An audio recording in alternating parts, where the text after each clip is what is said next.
Kia ora, I'm Claire Finlayson, Program Director of the Dunedin Writers and Readers Festival.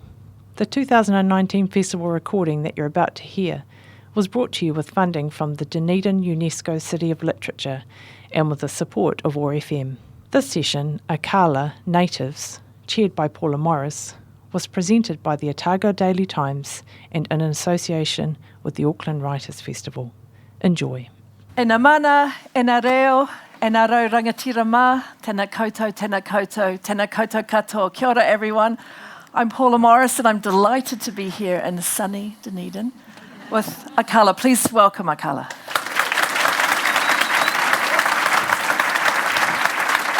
Kia ora, kia ora. I should tell you our session today is presented by the Otago Daily Times, which I understand is the last independent newspaper left in New Zealand, someone told me. Is that true? It's not true, but it sounds good. And also with the Auckland Writers Festival, they're co-presenting this. So today we started a little bit late, so hopefully we can run a little bit late. I'm not in a rush. Where I live is 24 hours away, so it's fine. I'm not in a rush to go home. We've just given him very strong coffee. We have, yeah. So he's good to go. I am. So we're going to talk for a while and then we'll open up the floor to questions. Today we're going to talk about lots of things. I just want to briefly say about Akala. Artist, writer, intellectual, educator, entrepreneur. He's been called a Renaissance man and an essential voice in Britain's debate on race, class and identity. And this book it's personal history, it's a historical essay, it's a political treatise, it's a call to action, or at least information and education. And it really reflects, I think, his very wide-roaming intellectual curiosity and engagement with the world and its connections. So I wondered if we could begin today, Akala, by talking a little bit about the genesis of the book. You and I were talking backstage, and you thought I was drawing too straight a line, but would you talk about some of the seeds of this book with us? No, I wouldn't say this. I thought you were drawing too straight a line. I think you were drawing a line that I hadn't even been conscious of myself, but now makes sense when you say it. So I did actually a graphic novel in 2000. I read a book by a French scholar called Count Constantin de Volney, he was part of the Napoleonic expedition to ancient Egypt. And for those who don't know, the pyramids and the Sphinx and all that was actually buried under sand. So he saw that all get excavated. And he wrote an amazing book, which I recommend everybody read, incredibly poetic book called The Ruins of Empires. And one of the interesting things he talks about at that point is the theory of race. Because to him, he looks at the Sphinx. The Sphinx it hasn't got a nose anymore. People debate where that nose went.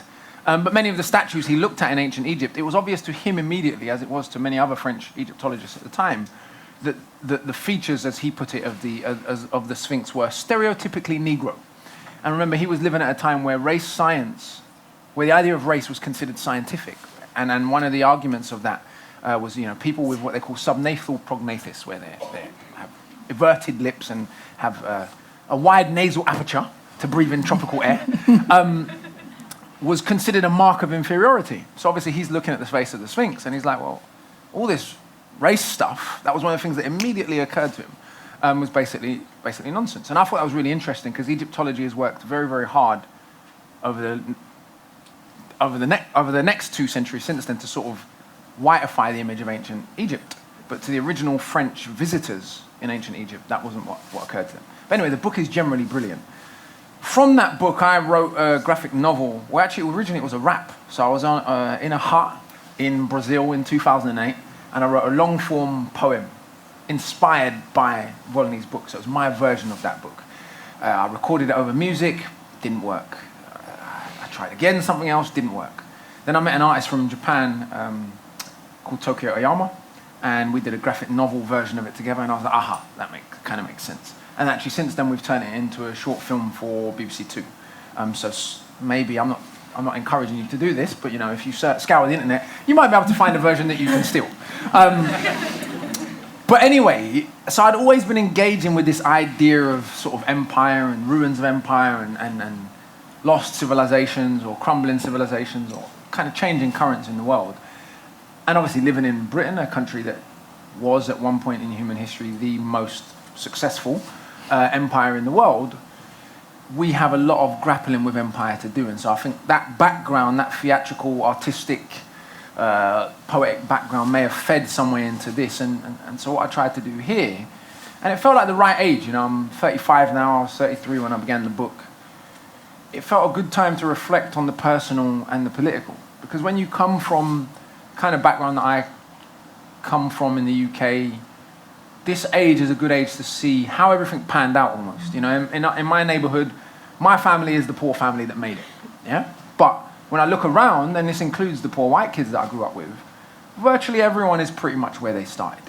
No matter how hard they worked. I grew up with plenty of middle-class kids that weren't that clever, weren't that bright, didn't work that hard in school, brought lots of cocaine into school, brought lots of ketamine into school, magically didn't get searched by the police, and now have very good jobs as lawyers, and some of them have become very right-wing and complain about drug dealers stabbing each other. And I'm like, well, I remember you in school, fam, but whatever. Whereas the Irish kids from the council estate near where I grew up with, the Caribbean kids, the Cypriot kids, generally British society, even though my neighbourhood is sort of a poster child for London's liberal success. We have some of the richest kids and some of the poorest kids in the same neighbourhood. We've got 130 languages. In many ways, it's a utopia, but it isn't. And so this felt a good time to reflect on that personal curve and try and put that in the context of the British Empire. Because when I was at school, no one ever explained to anyone in my class how there were kids from Sudan, Nigeria, Ghana, Bangladesh, India, very particular set of countries, and why there weren't kids from Cameroon, why there weren't kids from the Ivory Coast, why there weren't children from Algeria, why were there children only from countries that suddenly speak English today, and how did they come to speak English? How did all these brown people arrive in England magically speaking English? Nobody ever explained that when I was in school. And so this book is an attempt to try and do that, but make it relatable through my own personal experiences. And just to say, I'm shouting, my grandparents had a map of the world coffee table where the empire was in pink. Do you remember those days? Mm-hmm. So you could easily, I thought, why are all these countries in pink? And it was because we were part of that family. Yeah. We're younger siblings in that family, are we not? Family. You talk about growing up in the 80s, and being born in the 80s, and into a time in British history that was really turbulent. And it was only when I read your book that I realised I arrived in England in 1985. Poor you. September 1985. The day I arrived, Handsworth riots. By the end of the month, Brixton riots. The next month, Broadwater farm riots. Mm-hmm. It was a time of enormous political turbulence. Now, that helped form how you saw where you lived and who you were?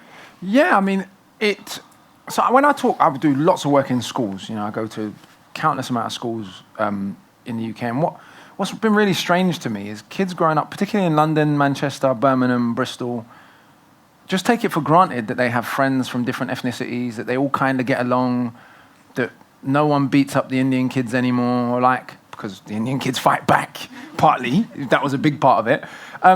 But they don't even know, the kids growing up now, a lot of their parents haven't taught them that history. So as recently as 1984, a quarter of all of the South Asian families in Tower Hamlets had been physically attacked, like in an overtly racially motivated attack. That's how recent we're talking. And so I started to look around. I was like, London has become multicultural. The culture of London, you pick up the phone to a teenager in London today and you don't know whether it's a black kid, white kid, South Asian, Turkish. They have what scholars call multi-ethnic London English. They listen to the same music, they wear the same clothes. And I'm talking almost exclusively actually about working class kids. So London has been quite, in many ways, one of, if not the most successful multi-ethnic cities in the world. You never know that if you watch the press in England. But lots of people have forgotten how we got there.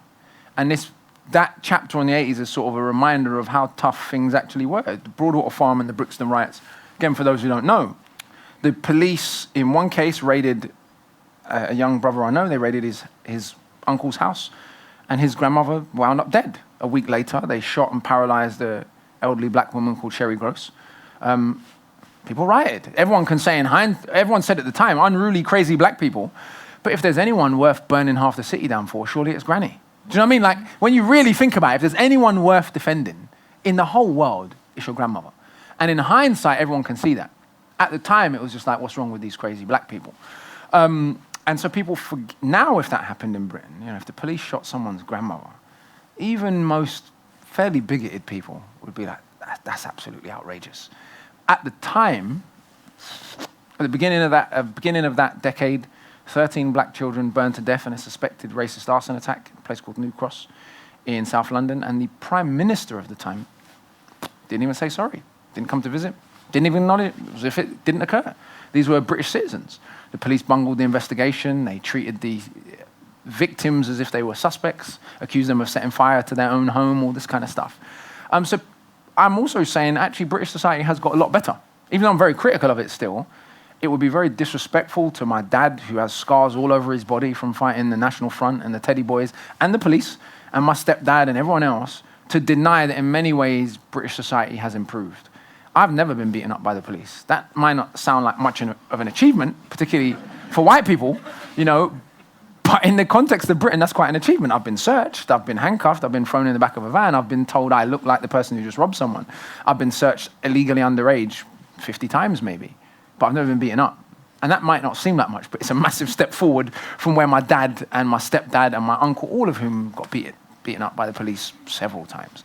And what's interesting is at the time, when they tried to tell British society this was happening, don't be so ridiculous, the police don't do that, blah, blah, blah. Now everybody admits that's what was going on in the 80s. But guess what? When young black kids today say, yo, when the cameras ain't on, the police treat us differently to everybody else, what do you think most people in British society say? Oh no, don't be so ridiculous, it's all fair, you just complain about nothing. So it's really interesting, this pattern of people not being able to see things at the time they're occurring. And so one of the reasons I tried to go so in depth about the 80s is to one, remind people, and also remind people where we don't want to go back to. Because this idea, one of the problems with the Industrial Revolution or its legacies, is that people confuse technological progress with civilizational progress. There is no guarantee whatsoever that being more technologically proficient will make us more moral. In fact, we saw in Germany, the technological proficiency can give much greater tools to savagery. And so we should not take for granted that things are going to get better just because we can build taller skyscrapers and faster trains.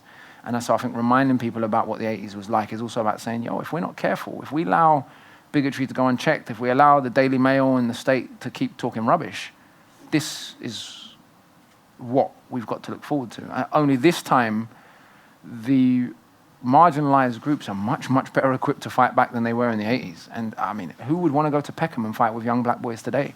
I wouldn't recommend it if I were you. Even if you're the police, it's not smoke you really want in a country where guns are illegal. And so, that's what that was about. And I want to go to talk about youth violence and issues around that soon, but just briefly, can we just talk about the treatment you had at school? Because one of the shocking things about the book is that you were clearly a bright kid, really voracious, keen, talkative, unbelievable now, but he was talkative as a child. Indeed, I was, yeah. You went to a special Pan-African school on a Saturday for extra lessons. You were deeply interested in things, but you were often treated very badly by teachers and at one point put into a special needs class. It was precisely because I was too bright for my own good was why I was put in that group. So what's interesting, as I was saying to you when we were talking backstage, for British Caribbeans, the stereotype of Caribbean people in Britain is the exact opposite to the stereotype of Caribbean people in the United States, even though they are literally our cousins. So every British Jamaican like me has cousins in New York and cousins in Miami. In America, magically, we are stereotyped more like how Indians are stereotyped in England. In America, we are the good black people. The black immigrants who came to America and made it, did well at school, went to Harvard. Colin Powell's Jamaican, by the way. Kamala Harris is Jamaican. The woman in Scandal's Jamaican. Like, if you actually look at a list of Jamaican Americans, you'll be like, all of them people, the founder of hip hop, etc., right? So Jamaican Americans have massively overachieved. And I don't mean just in obvious things like music. They earn more than the average American, not just the average black American. They are more qualified than the average American, not just the average black American, but the average American, full stop. In Britain, British Jamaicans are pretty much at the bottom of British society. And the way British society has explained that is apparently via Jamaican culture. What they haven't been able to explain is why this version of Jamaican culture, academic underachievement in particular, only exists in Britain. As I was saying to you before, Jamaican kids in Jamaica actually do much, much better in school, not just than British Jamaican kids, but even than poor white kids in England. And Jamaicans in the States overachieve. The University of the West Indies is in the top 5% of universities in the world. I say that as a preamble to this. So Caribbeans come to the UK with the determination that their children will become doctors, lawyers, architects, scientists, things they could never have been in the Caribbean, because in 300 years in the Caribbean, of England governing the Caribbean, they didn't build any bloody schools. They only built schools for their mixed-race offspring. So if you were like me and you were mixed, in the context of the Caribbean, you could go to school, you could get a good job. But if you were fully black, forget it. So, you know, when England leaves Jamaica in 1962, literacy is still below 20%. So lots of people migrate to the UK thinking they're going to get better educational opportunities. When British society doesn't provide them with that, they set up special schools on a Saturday, right, to support their children. There were 150 of these at the peak of the movement in the 80s. I went to one of those schools. And actually, if you talk to most British Caribbeans of my age who've been academically successful, you'd be shocked how many of them come from this Saturday school movement. So I go into normal school a couple years ahead because I've had this extra support, because I've had parents who are just on me, you've got to read, you've got to read, you've got to read. And my teachers, who you'd think would want to support me, who'd embrace that, who'd encourage it, did the exact opposite. So I had this one particular teacher who took me out of mainstream schooling and put me in a special needs group for kids who don't speak English. She didn't tell exactly. I was reading Lord of the Rings at home, by the way, at this point. She didn't tell my parents. So that's how you know she knew I didn't have special needs. She's just taken me out. I've been in the group maybe a month or two now. And my Saturday school, my black Saturday school, has started to notice my behavior slipping. I'm not doing as well. They say to my mum, yo, is everything all right at home? You know, like, and I think about this sometimes now, I'm an adult. It must have been so strange for my white mother to be in a situation where she basically had to lean on the black community to raise her half-black children. I mean, my mum was literally on Camden Black Parents and Teachers Association, my white mother. But anyway, right? So my Saturday school come to my normal school. I think they were looking at one of the other children. I don't know what was going on. They noticed I've been put in this special needs group. And they used to give us hot chocolate and biscuits at special needs. So I didn't want to leave, you know. But my mum basically comes up to school and she swears and shouts a little bit and I'm taken out of the group. And I realize now, obviously, I realized sort of at the time, but I realize now in hindsight, and what I do in this book is I situate that experience in the data. I don't just say, oh, this happened to me, so therefore, I show that actually systemically, young black boys that are too clever for their own good, this is a very common experience in Britain. Then what would have happened is, if I'd have stayed in that group for a year, or if I didn't have Black Saturday School, or if I didn't have a mum who could, imagine my mum was a dark-skinned black Jamaican woman, and therefore maybe was nervous about coming up to school and shouting because she didn't want to be perceived as the angry black woman, right? There's no such thing as the angry white woman. So my mum didn't have that fear. She could come up to school and go crazy. Now, had that ruined my education, they'd just say, oh, well, look, black boys are failing in school. Luckily for me, I had that extra sort of support. But there were many other hurdles along the way, precisely because, remember, British was already a hierarchical class society before black and brown people arrived. There are plenty of poor white kids who've been told, that's no job for the son of a bricklayer. What do you mean you want to be an architect? This is why when British people get in denial about this, I'm like, don't be so ridiculous. If you didn't even want these jobs for poor white kids, you're telling me you mean to offer them to the children from your former colonies. Am I stupid? Do you know what I mean? So in a hierarchical, Etonian-governed, class-based society, it's not strange at all that the children of black immigrants from Britain's largest former slave colony were not actively encouraged to become architects and doctors and lawyers. And so what I met with was that resistance actually to my academic ability. Had I been average or below average, I would have perhaps not had any of these problems. Go and do some sport, go and run around the track, Kingsley, that would be fine.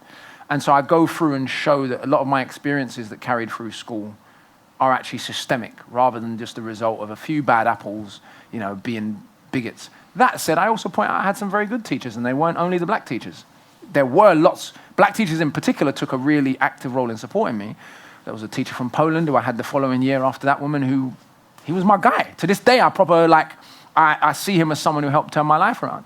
We had a radical sociology teacher at our secondary school who, a middle-aged white guy, and he was very much like, yeah, there are people who want you to fail because you're a working-class black boy. What are you going to do about it? You're going to be a stereotype and drop out of school and do what all the racist people want you to do, or are you going to succeed? Do you know what I mean? So he didn't give us an excuse to fail, but he didn't deny the truth. Do you know what I mean? So, and in a way, all the men, and we respected him. It was like, he's telling the truth, but he still expects something from us as black boys. He's not going to do the sort of, oh, I'll take it easy on you. You know, you are black after all, so you shouldn't have to really work hard in school kind of thing. So I had some good teachers too. Now, race and class are in the title of your book, and it's interesting, it's not just about race, because you make a very compelling argument that it's a massive class issue in Britain when we talk about violence, spate of violence, knife crime, young people. You say now it's being portrayed as black on black violence, it's black boys, but in fact it's that Britain has a long history of disaffected working class youth gangs. Of course. I mean, and the scholarship on this is very clear, but the right-wing press, they don't care about scholarship. So there's lots of good books. If you look at Andrew Davies, he's one of the leading historians of gangs in Britain. He wrote a brilliant book called City of Gangs about Glasgow. He wrote another book called Gangs of Manchester. Robert McKilwie's written lots of stuff about the history of gang crime in Liverpool. The patterns are almost identical. I mean, the gangs in Manchester and Liverpool 100 years ago used to name themselves after American films. Do you know what I mean? You look at that now, and then you look at, black gangs among young boys in London imitating American gangs or imitating American bandanas and things like that, and you think, oh, but that was already being done 100 years ago. What's really interesting is the press's reaction 100 years ago was identical. So back then, the gangs were overwhelmingly Irish, or interestingly, which might surprise most people, Jewish. So in London in particular, there was a big Jewish community in what is now the East End. They used to call it Jewtown, and they didn't mean it as a compliment. And the explanation was this is just their culture. So there would be incidents where people had been stabbed, and if it was an Englishman, the press would say, oh, this is a very un-English thing to do. Because, I mean, obviously the English have never been violent to anybody. And so it was blamed often on Irish culture. And actually, when you look at Glasgow, which has been historically and even now the most violent city in not just Britain, but Western Europe, up until very recently, that is overwhelmingly the descendants of Irish Catholic migrants that live in the hood in the East End of Glasgow. And their experiences in many ways, being excluded from the jobs market, being stereotyped in school, all that stuff mirror what's happened to black children in London. What's interesting is even when I talk to black people about this, because if you live in Peckham on a council estate and everybody's black, people think they've discovered something revelatory when they say that everyone that's been killed is also black. I'm like, but everyone who lives here is black.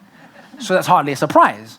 The question is, in demographically similar environments where there are no black people at all, do similar things occur? And of course they do. In Naples, in southern Italy in general, we don't call it olive on olive crime and suggest that the whole olive world, should be over-policed because of what, the history of the Italian mafia. And obviously the problems with Irish Catholics are, of course, not called, or the descendants of Irish Catholics are not called white on white crime. There is, as I've said repeatedly, I think one sense in which black on black violence has credibility, but this is not the way in which the British press use it. It is the sense that at a certain stage in young black men's lives in the West, and again, this is only young black men who have very specific socioeconomic indicators. Poverty, often domestic abuse, expulsion from school, etc. There is a psychological self-hatred. You get to an age, and I went through this myself, you get to an age and you realize what it means to be black in this society. You've been searched by the police for, the 50th time. You've been stereotyped in school for maybe the 20th time. And you realize, okay, this black in this society means being lower class in most people's minds, and it means not having power. It means the laws of the state do not apply to your body. And as a consequence of this is not an excuse, but this is a consequence, you become resentful to the people who most remind you of yourself. And I know this, when I was a teenager, me and my friends would be walking down the street, we'd see a group of white boys on the other side of the road, they wouldn't even register. We'd see a group of Indian lads on the other side of the road, they wouldn't even register. And I know I've been in problems with Bengali boys from Tower Hamlets, they're just as capable of being violent as black boys, I can promise you that. But I still wouldn't register them as a threat. You see another group of young black boys you don't know, and it's kind of, what are they on? Is it going to pop off? So there is a psychological self-hatred element. What British society doesn't ask is how come that occurs in Britain, and say not Ghana. The murder rate in Ghana is lower than the murder rate in Belgium, and Ghana is one of the poorest and blackest countries in the world. How come teenage boys in Ghana, despite the amount of excessive melanin they have in their body, do not go to school, and feel that same hostility towards blackness? Even in Jamaica, where my family come from, which is one of the most violent countries in the world, the violence in Jamaica is almost exclusively concentrated in the ghetto. Outside, to the extent that my middle-class Jamaican friends will regularly say to me, oh, it's not that violent in Jamaica, it's just the press exaggerating. I'm like, no, 1,000 people have been killed this year. It is that violent. What you mean is, it doesn't affect you. It doesn't affect middle-class Jamaicans, even middle-class black Jamaicans. And so it is revealing that the state individualizes the crimes of some, and the right-wing press, and generalizes the crimes of others. And so what my argument is that young black boys, and anyone else who gives a shit, but young black boys in London in particular need to understand the game that's being played, and understand that what is essentially the black underclass, children who've grown up in care. So half of our prison population are children who've grown up in care. Children who've experienced severe domestic abuse are being used as a literal and ideological weapon against all of the other black kids who the police themselves know full damn well do not fit this demography. It's generally not the children of architects and school teachers, and there is actually a growing black middle class in London, which is what is making this even more stupid. I've got lots of very successful, very wealthy black friends who used to think I was too radical, and now they've got teenage black sons, even mixed-race sons, and their teenage sons, despite going to private school, despite doing everything right, despite not being in trouble with the law, despite doing well at school, still have to deal with the police. And their white friends who are bringing drugs into school do not. They realize, oh, he had a point all along.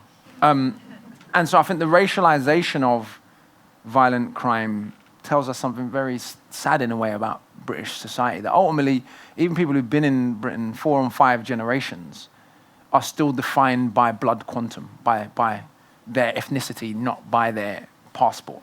And so there's this sense that these crimes are other, they come from somewhere else. These are not really British children. Last point I'll make on it, to contrast, when Jamie Bolger was killed, was that big news out here? Does everyone remember the killing I'm talking about? Tony Blair, not that I'm into quoting Tony Blair, but Tony Blair's response to that killing was that we as a society need to look in the mirror about what this says about British society, and we need to think. These young, poor white lads from a really tough part of Liverpool have tortured a child, and the Prime Minister's response is, we need to look in the mirror as a society. That same Prime Minister, when asked about gang crime among poor black boys in London, said the black community needs to look in the mirror. And it's not the black community, it's the black underclass. If he'd have even said that, I would have said he's got a point. But the idea that, Nigerian doctors need to have a long, hard look in the mirror because, teenage boys who happen to vaguely look like them have killed someone is, of course, ridiculous. But when it comes to tail end your point about class, the reason why there's no class analysis for black people is because blackness has always been a class indicator within British society and within Western society more general. So the blackness is sufficient to explain it. We don't need any class analysis. So it's assumed that all black people are an underclass. Yeah, exactly. I mean, when I get, even now, I'll get booked for an engagement, I'll get on first class on the train, And it's, I used to find this stuff offensive. Now I find it genuinely hilarious, right? A random passenger on the train will feel the need to say to me, this is first class, And then what's really funny is when they say that and then they recognize me, like a second later, and they just feel so stupid. Well, because they saw you on Newsnight or something. There you go. Yeah. Or Newsnight or Question Time or something, right? But then I'll say, well, yeah, I can read English, thank you. But thanks for your input, right? But it's because in their mind, and I genuinely, like I said, I used to get offended, and now I'm like, I feel really sorry for you. You are not equipped for the 21st century. If a young black man, not even young, I'm 35 now, being able to afford to sit in first class on the train is something that rocks your worldview to the extent that you, as someone who does not work for Virgin Trains, feels the need to tell me I'm in the wrong place. What are you going to do when China and India are the richest countries in the world? What are you going to do if Nigeria gets its shit together and actually becomes a wealthy country? You're not equipped for the future. So I actually find this stuff hilarious now, where I used to, when I was younger, I would have got angry about it. But in their mind, blackness is a class indicator. Therefore, if you're black and you've got money, you must be a drug dealer, or you're just not supposed to have money, or you're a football player. So like when I fly business, which I do occasionally, it's really interesting when a random passenger feels they need to, so what do you do for a living? They need to be reassured that there's a reason why I'm here. Do you tell them you're a drug dealer? I should, right? I'll tell you one time, I actually told them I'm a historian, and they look at, it's interesting when people look at you and go, they want to say, no, but really, what do you do? But it's the truth. One time I was in Thailand on holiday, right? And because these stereotypes travel, they're international. I was in going to a really nice hotel, and there was an old Italian couple who could afford to stay at the same hotel. So me and my missus were in the back of the truck, and we started talking. And I'd actually just come from Australia, so my routine used to be I come to Australia and New Zealand. Actually, that year I didn't go to New Zealand. I only went to Australia, and then I go to Thailand to chill out for January. And we go to this hotel and I talk about how I've been in Australia on business and all this sort of stuff. And they've been talking about where they've been traveling. And then the old Italian woman turns around and says to me, oh, so what are you, a DJ? And a split second too late, I thought I should have turned around and said, oh, are you in the mafia? Right? But it came to me just that split second too late. And I was like, man, I wish it came to me a little bit earlier. A lot of what you're saying is, I'm afraid, quite resonant with us in New Zealand, is it not? There are things that Akala talks about, and they're very uncomfortable resonances here. Yeah. You have a section quite early on in the book called Interlude, A Guide to Denial, where you list a lot of questions you're asked and what you say to refute them, and a lot of them about saying, why are you so obsessed with the past? Which is something that comes up here as well. That's past and gone. You have a book with Nelson's column on it, and you make the point that the British are quite happy to celebrate the past when it's, Trafalgar, but not when it's the darknesses of society. And we have that issue here as well. What is being said is my ancestors are worth remembering, yours are not. Don't take it as anything else. They're never, if you don't wear the poppy in English society, I didn't fight in World War I or II. Why should I wear a poppy? For example, if you took that position, right? Why should I remember World War I or II? I didn't fight in them. This is what they say. You were never a slave, so why do we have to talk about that period of history? And in fact, we abolished slavery first. So on the one hand, Britain wants to be remembered.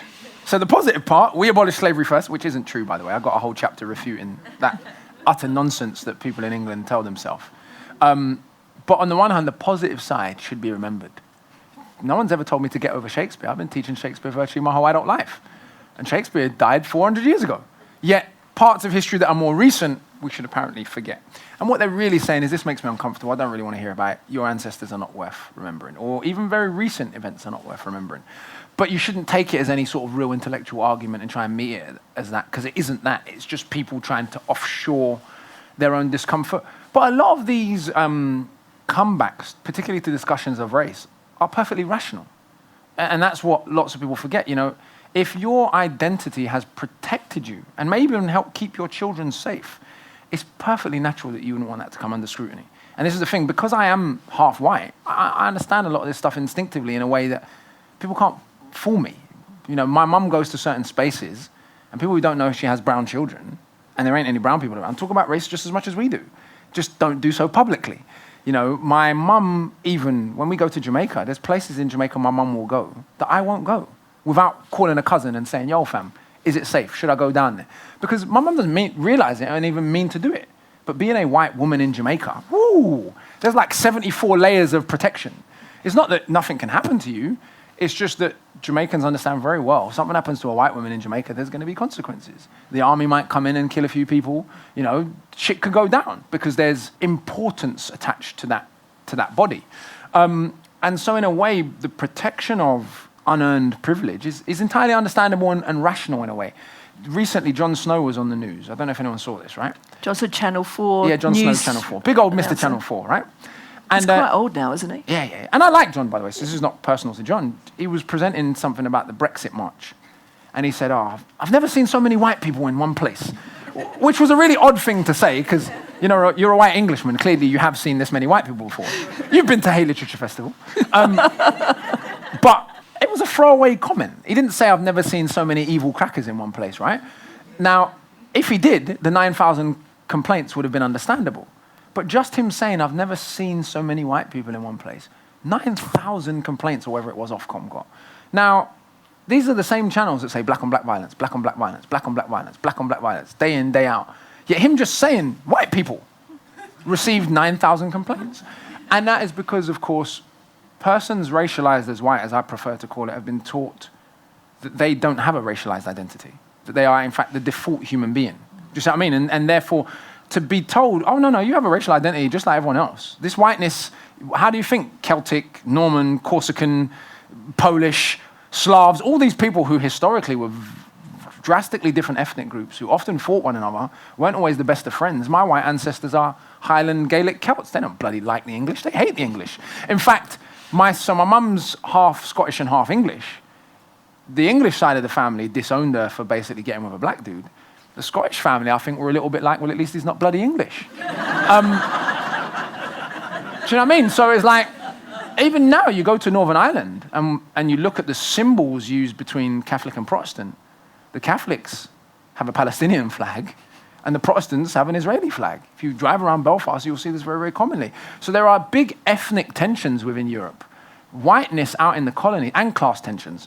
Out in the colonies, whiteness overrode this. So in the case of the Caribbean, what you were ensured as a poor white in the Caribbean was not that you would be rich, but you were ensured you'd never end up a slave like the blacks or the Indians. And that's what white identity meant. Literally what it was enshrined into law.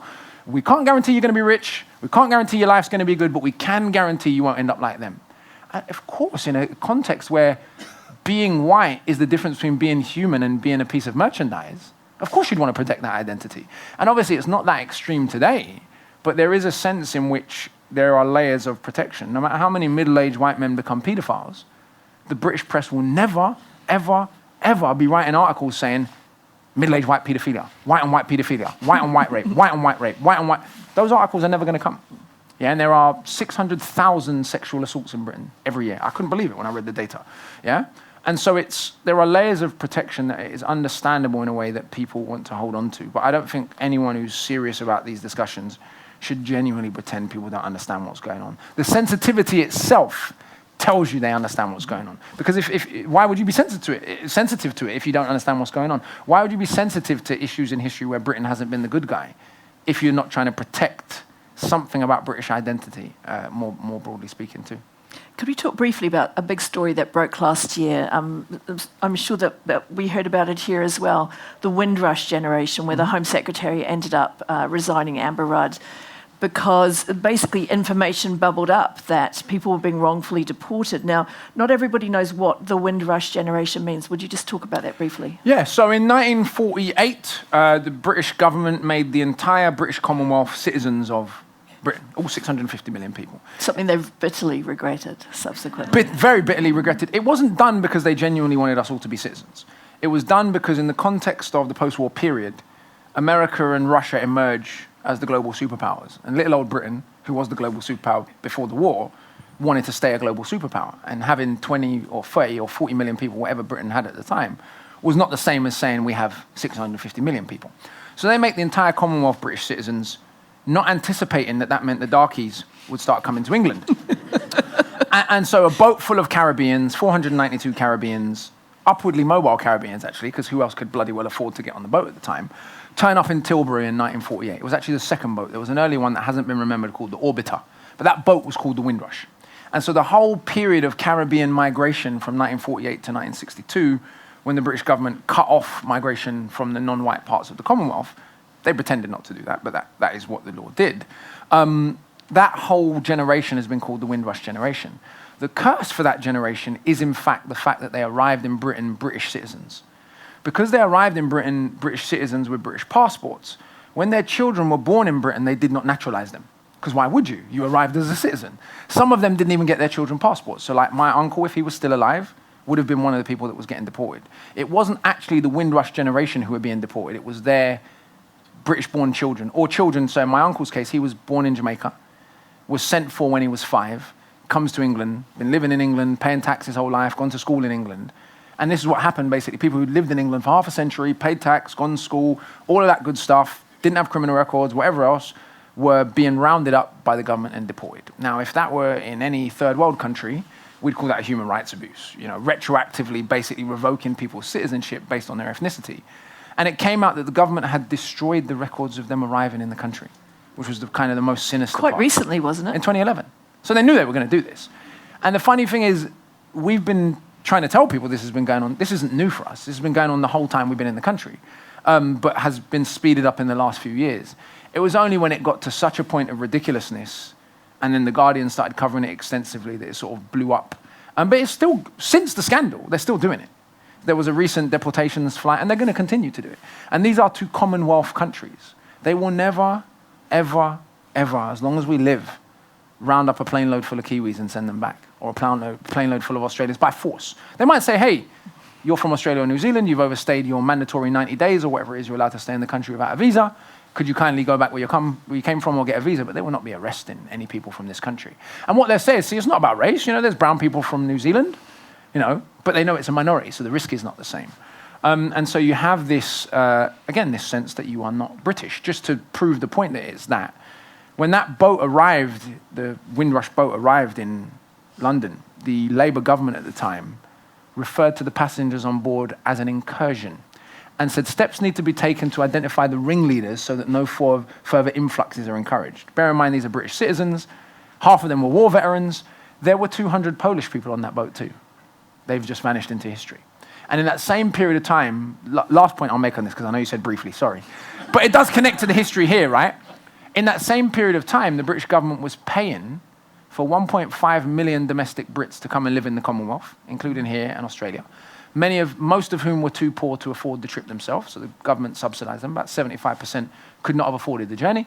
And they swapped the 1.5 million white Brits they sent from Britain to the Commonwealth, they swapped for 1.6 million Europeans, including 1 million Irish people and 600,000 post-war European refugees, who the government subsidized. So it was nothing to do with the issue of migration itself.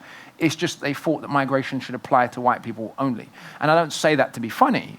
The New Zealand government had a racialized migration policy at the time, and London came to see them and said, look, you can do it, but just use a different wording, basically. This is actually what the documents say. They say, keep your whites-only migration policy, just don't use that language.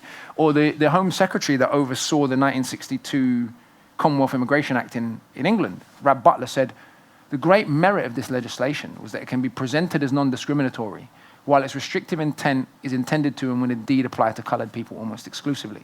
That's virtually a verbatim quote. So this, again, the sort of very clever British way of do some really racist shit, but just don't make it look racist, okay? Don't make a fuss.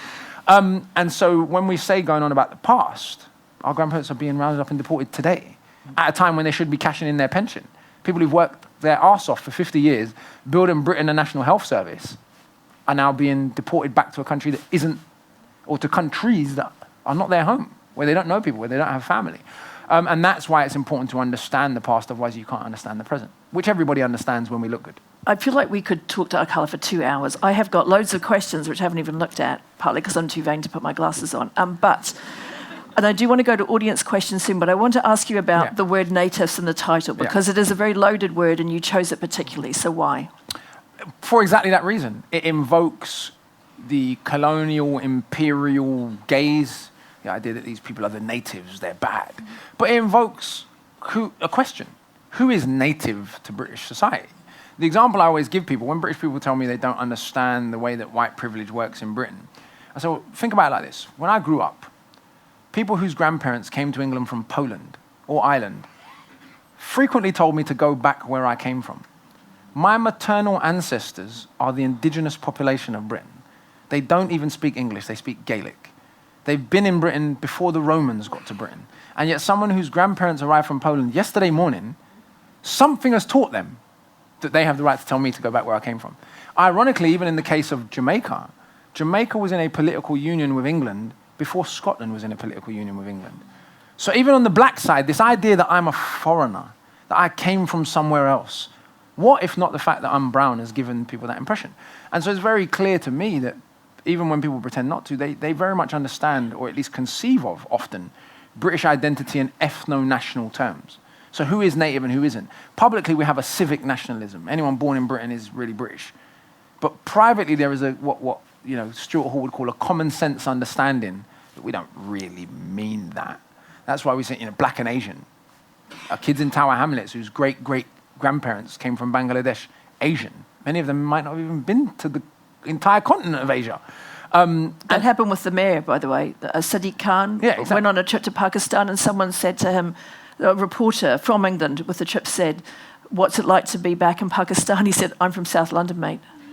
You've never been there before. Precisely, yeah, exactly. It would be like saying to a New Zealander, or a white New Zealander when they go to London, what's it like to be back home? But no one would ever say that. They'd hear the Kiwi accent and they'd be like, oh, you're from overseas. But because you have the right as a white New Zealander to be a New Zealander, whereas a black person, no matter how long they've been in Britain, or an Asian person, no matter how long they've been in Britain, there's still a sense of, you're kind of foreign though, aren't you, really? And that's okay, in a way. Like, not okay as in it's morally right. I think the problem is when we lie to ourselves and tell ourselves it's not that. I've seen lots of, people always say to me, why do you talk about all this stuff? And I say, I've seen so many black folk get to adulthood who are in denial about the way the world works. And then they get to adulthood and have a mental breakdown. Like literally, oh my God, the stuff that's been happening to me at work when people ask to touch my hair or tell me weird jokes, or I didn't get that promotion even though I was blatantly better than everyone else. I don't mean like just calling racism all the time. I mean really obvious stuff. I've seen people have really difficult emotional difficulties in adulthood. Whereas one of the great benefits of having the kind of upbringing I had was I was never under any denial that I would be treated equally. And part of my success in life has come from the fact that my parents always said to me, you're going to have to be 10 times as good. You're going to have to work 10 times as hard. And that's just the way the world works. And I think brutal honesty, in a way, is of massive benefit rather than comfortable delusion. We're going to go to questions in a moment, so please think if you have a question to ask. May I say to you that the book has got really extensive notes and bibliography. There's loads of books in there that I am really eager to read. There's fantastic stuff about the Haitian Revolution. There's stuff about how Cuba helped end apartheid in South Africa, a whole chapter of history I really was ignorant about. I just want to talk briefly before we go to questions. And I will do this one briefly, I promise, I will. You became a hip-hop artist at a particular time in history, the early 21st century, where suddenly, I used to work in record companies. Record companies were no longer the powerful people. Radio stations no longer had power. You were able to come in different ways. And you were always a political activist in your hip-hop as well. Can you imagine being the artist you were, being born at a different time? No, it would have been literally impossible. I mean, without the internet, independent, self-funded urban music just wouldn't exist in the way it exists. I mean, even if you look at people who've become pop stars, somebody like Stormzy would have just been rapping to his mates if it wasn't for YouTube. You know, big, tall, dark-skinned, intimidating South Londoner. Instead, he does a cypher in the park with his mates, gets 100 million views on YouTube, and consequently, you know, just been put in the rich list this week. Do you know what I mean? Like, there are ways in which the world is changing because of the internet and because of connectivity. And ironically, even though I'm very critical of capitalism, whether I like it or not, consumer freedom means that rather than the state telling which artists it can and cannot exist, consumer freedom means that actually young black artists in London have an audience, which is often a white audience, who is able to pay for what they want. Before, when I was growing up, the record labels, the gatekeepers in the British music industry, got to decide what was hot and what wasn't. And as anyone who was a black artist a little bit older than me will know, it was frequently, Radio 1 used to say, it's the government radio, by the way, oh, black music's not hot anymore. Or one of the biggest A&Rs in the country got filmed on a train during the early 21st century, saying, oh, it's all about the great white saviors. You know, it's all about white art, pinning a white face on black origin forms of music. I have no problem with people who are talented, but why we should select them based on the fact they're white rather than they're good, who knows? And so there are interesting ways in which the internet in particular is complicating British identity. What does it mean to be white in a world where millions of young working class white boys in England identify more with Stormzy than they do with David Cameron?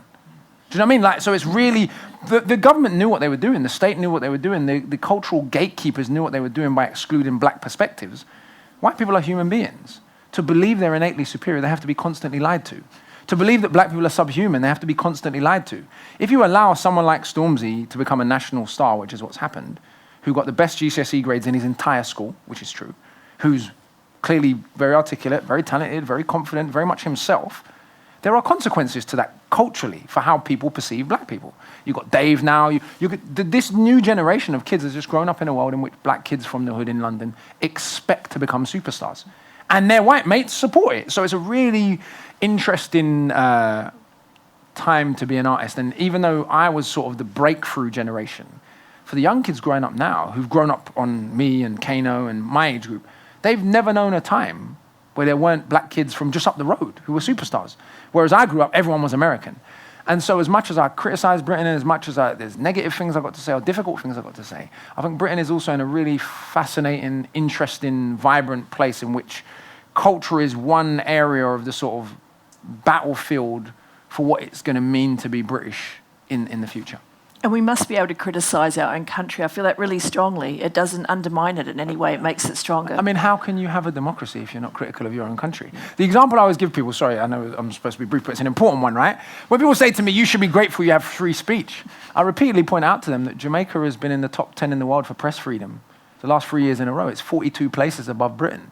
Virtually every significant Jamaican artist spends a significant portion of their time cussing the Jamaican government. And I'm completely here for it, quite rightly. They don't cuss the British government, they don't live in Britain. But again, it comes back to the idea that lots of people in Britain see me as a foreigner.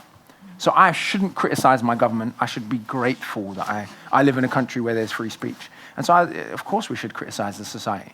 Okay, questions. And can we have questions, please, not comments, all right? No personal stories, no talking about Proust as someone tried to do at the Auckland Writers' Festival last year. I will answer these briefly, I promise. I do know what the word brief means. I am familiar with it. Okay, first question down the back.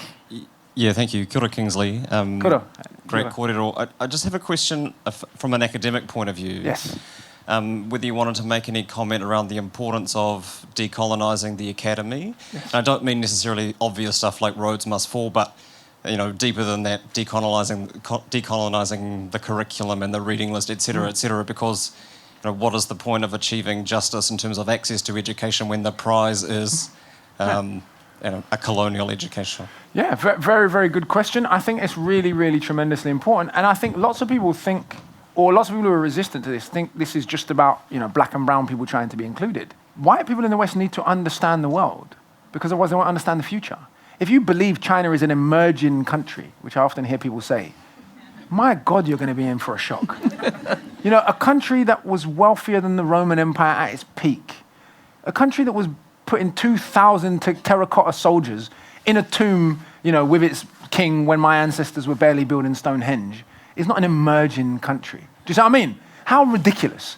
A country that was richer than the West for 17 of the last 20 centuries.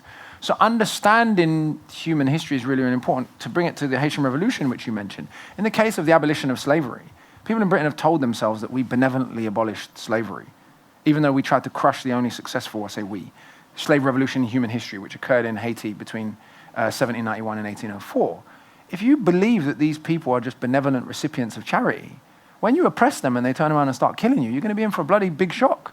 And so understanding what other human beings have contributed to the way in which even the West itself has become democratic, the extent to which black people had to force the West to accept us as human beings, i.e. the civil rights movement in America, i.e. the anti-apartheid struggle in South Africa, i.e. the Haitian Revolution, etc. Decolonizing the curriculum and having these difficult discussions is actually about ensuring peace in the future.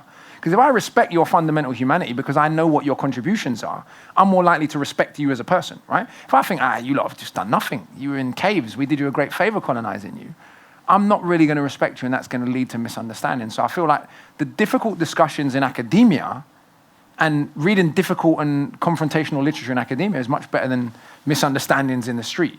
And so I think decolonizing the curriculum in that sense is absolutely necessary to ensure a more vibrant democratic society in the future. But most importantly, we're talking about accurate history.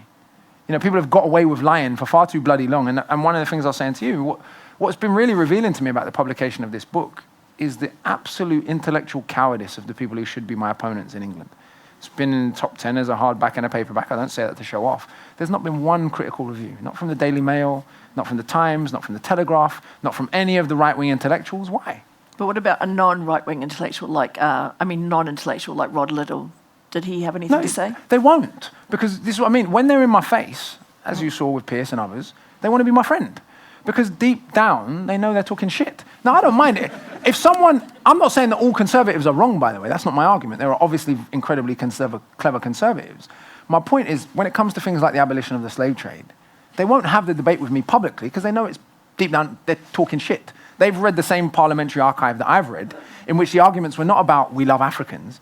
The arguments were about, we can abolish slavery and weaken the Americans, and we can do it for this reason, and economics, and blah, blah, blah. Wilberforce might have been like, hey, fundamental humanity, Christianity, blah. No one paid any bloody attention to him, right? Do you know what I mean? When you actually read the parliamentary record. So part of it is about accuracy as well, and intellectual integrity. For a whole 100 years, British academics got away with lying. Then in the 1930s, 2 Caribbean academics, C.L.R. James and Eric Williams, published 2 books, and it destroyed them overnight. And so part of this, if we're serious, is also about intellectual integrity. People on the right like to say, facts don't care about your feelings. They're absolutely correct. Next question, here at the back. And have we only got one microphone? Is that the problem? It's small enough for people to shout. All right. But I hear you. Hello, assalamu alaikum. I wanted to ask, you mentioned that you didn't get beaten up as a teenager in London because... I did, just not by the police. By the police, yeah, that's what I meant. And that was a good thing. But don't you think that it is kind of like a subtle racism, as in introducing the 13th Amendment in the US to bring back slavery? So it's a way to maintain racism, but very subtly, while increasing it. Americans only started radically protesting these days because they got beaten up. It was recorded, people died. Mm-hmm. So if they were just being arrested peacefully, being illegally searched, nothing would happen. So I feel like, would you say it's more dangerous having it this way? No, it isn't more dangerous. It's more subtle and more insidious, yes. But, getting killed by the police and getting searched by the police, I mean, I know which one I'd pick. It's not very difficult. I wouldn't underestimate how important political correctness is, honestly. I've grown up in a time where you call a black person a nigger in public, and even mildly bigoted people would disown you. You throw a banana skin at a black football player, and even mildly bigoted people would disown you. It'd be very arrogant of me to say that John Barnes is wrong for seeing that as an improvement, given that he had to go through his entire career with people doing monkey chants at him, and everyone thinking it was quite funny. So no, I see it as a reform. I see it as a way of the system essentially preserving itself, yes. But it's still a reform that has made my life a little bit easier, and other young black boys' lives a little bit easier. And yeah, cool. That hasn't changed British society overall. It hasn't undone racism. It isn't revolutionary. But it's certainly not something to be dismissed. When I talk to my dad and my uncles, I mean, my stepdad was stripped naked when he was 14 years old and battered in the back of a van by police as a 14-year-old schoolboy. It's not for me to say to him, hey, it's not a big deal that hasn't happened to me. Do you know what I mean? Next question, please. My question is that how is the British understanding of what things that are going on in society changing with the development of things like Novara Media and stuff like that, where you get a completely different perspective and, quite frankly, honest perspective, where you can see the institutional racism. You can see things that are going on in the BBC and whatnot, and it's. Yeah, I get the question. I would say a few things. I don't believe in objectivity as a concept, and I'm clear about that in the book. Of course I'm biased. Like, I had my experiences, and my scholarship was a production of my experiences. I try to be fair, and I try to be empirical, i.e. I try to root my arguments in evidence that I can verify, but I'm not objective. I can't speak on behalf of a Bangladeshi woman. I can't see the world through her eyes and her experiences. My argument is that society is better the more biases we include. The problem is when you have an echo chamber of just one set of biases. And I live by this. I read lots of conservative literature. It may surprise people. I read lots of Thomas Sowell. I read lots of Niall Ferguson and others, precisely because I want to understand where are these guys actually coming from. What I will say about the BBC in particular, again, the myth of objectivity, I believe, is just liberal nonsense anyway, so we can just disregard that as a concept. There are consequences, though, both positive and negative. Because for every Novara Media, there is Rebel TV or whatever these other right-wing outlets are who reproduce the opposite end of bullshit, who are just also very popular. There's a guy I follow on Twitter called Stefan Molyneux, and the guy has like 400,000. Exactly. I follow him because, you have to know what and this is, you got these people who are peddling kind of race and IQ stuff in the 21st century. And I just ask them common sense questions that they can't answer. I say, okay, well, why don't we compare the IQ of the average Nigerian university graduate to the average Northern English working class person? And we could reproduce all kinds of stereotypes about Northerners being thick, couldn't we? They're so dumb, they're not even as clever as Africans, right? If we wanted to do stupid, unscientific shit like that. But what they do is they compare the intellectual outcomes of people in Uganda, for example, who, without any control factors, years of education, nutritional intake, parental education, and they say, look, man, the Africans' IQs are low. They're reproducing this kind of unscientific bullshit, but to a massive audience. And so I think there are positive and negative consequences to online media, whereas those of us, someone like yourself and probably many people in this room, who gravitate towards critical left-wing media, Democracy Now!, Novara Media, whatever else, don't think there isn't the exact opposite of that just because you're not paying attention to it. And I think that is an equal danger. I think it's easy for people like me who are very critical of the BBC to take that institution for granted. And I think the irony is if the BBC were gone, Britain would be a much worse place. And I don't say that lightly. Think about what the alternatives are. Rupert Murdoch. The BBC's bad, but there are lots of things that have happened on the BBC. There was a program my friend did a few years ago called Britain's Forgotten Slave Traders, which was about the way in which the compensation money that slave owners got from the British government, which they did, was spent. That would never have happened on Sky. That would never happen in the Daily Mail. So I think we should cuss the hell out of the BBC, but also preserve it at the same time. Do you see what I mean? We should point out the ways in which it's completely full of shit, but also recognize that in countries that don't have that kind of media, do they have better programming, freer programming than Britain does? I doubt it. We've got one last question. I'm just thinking we'll just have Married at First Sight if we got rid of the BBC. Should we just take these two quickly? Yeah, okay. I'll be really quick, I promise. Okay. I will be brief. Kia ora, one really quick comment that I think this country has a reluctance to hear about race and class coming from a Māori voice. So Absolutely. thank you for opening up that space. Yes. You mentioned Ciala James, and I've always been inspired by that sort of Caribbean black freedom intellectual legacy. So out of thinkers like Ciala James or people like Fanon, who has inspired you the most and why? And I just quickly want to get in a second question. We're seeing the resurgence of white supremacism, extremism around the world. We had a white supremacist terrorist attack in Christchurch just recently. Yeah. What can we do in our communities to fight that? Couple of things. The first point you made, I actually make this point in the book. Everybody prefers to hear from someone else's black people. Do you know what I mean? So I make the point in the case of Australia. I'm offered platforms Indigenous Australian activists are never offered. Because I will go home and Australian Liberals can pat themselves on the back for being so open-minded, right? Probably similar here. Don't mind hearing from me. Make a local person say a similar thing about New Zealand, particularly a local Maori person. Why have you got a chip on your shoulder? Which is exactly what I get told in England, yeah? Which is what a black American's going to get told in America. Yeah, I go to England, America, and I'm the cool black guy with the British accent. In fact, I've seen American police physically breathe a sigh of relief when they hear my accent. Oh, he's not one of our Negroes. Thank God. In terms of the Caribbean, all of the people you named, CLR James, Walter Rodney, Eric Williams, all of that kind of golden age, Fanon, Caribbean freedom set, are sort of our intellectual inheritance. Even if you're not a kind of fundamental Marxist, in the sense that, you know, the world's changed quite a lot since the Cold War. There are lots of ways in which that scholarship might be engaged in differently in the concrete circumstances of today. As a Caribbean intellectual, that's kind of the standard stuff. In terms of the resurgence of overt white supremacy, I think part of the problem is there was such denial in the first place. And I think what I would say even to Western liberals is I don't think they realize the danger white supremacy poses to them, which I think is fascinating. Nazism did more to damage Western prestige, killed more Europeans than any other force in the previous 300 years.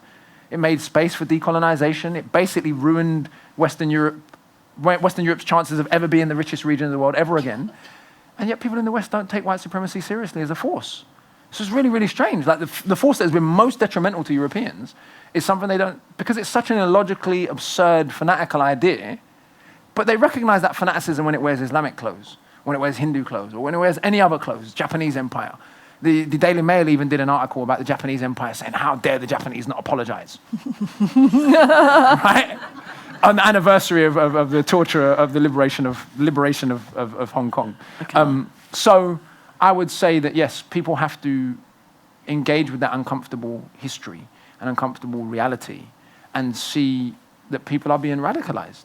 And they're very clear about that when it comes to Islamic extremism. So I just don't understand why everyone's so confused when it comes to this ideology that has a history of unbelievable bloodshed behind it. And for some local voices are debates similar to the ones we're having today, the conversations. Look at I Tangata, the website I Tangata. Some of you will be familiar with it. Every Sunday they're publishing really, really great content from Maori and Pacific voices. Beautiful. I encourage you all to go on YouTube to see your presentation to Oxford University, to see your videos, to read the book, to just learn more. It's a fantastic book, and it's been really wonderful talking to you. Thank you very much. Please join me. Thank you so much. Thank you, Akala. This Dunedin Writers and Readers Festival recording was brought to you with funding from the Dunedin UNESCO City of Literature and with the support of OAR FM. The festival receives help from many corners, but we'd like to give special thanks to our major funders: Creative New Zealand, the Dunedin City Council, the Otago Community Trust and the Lion Foundation.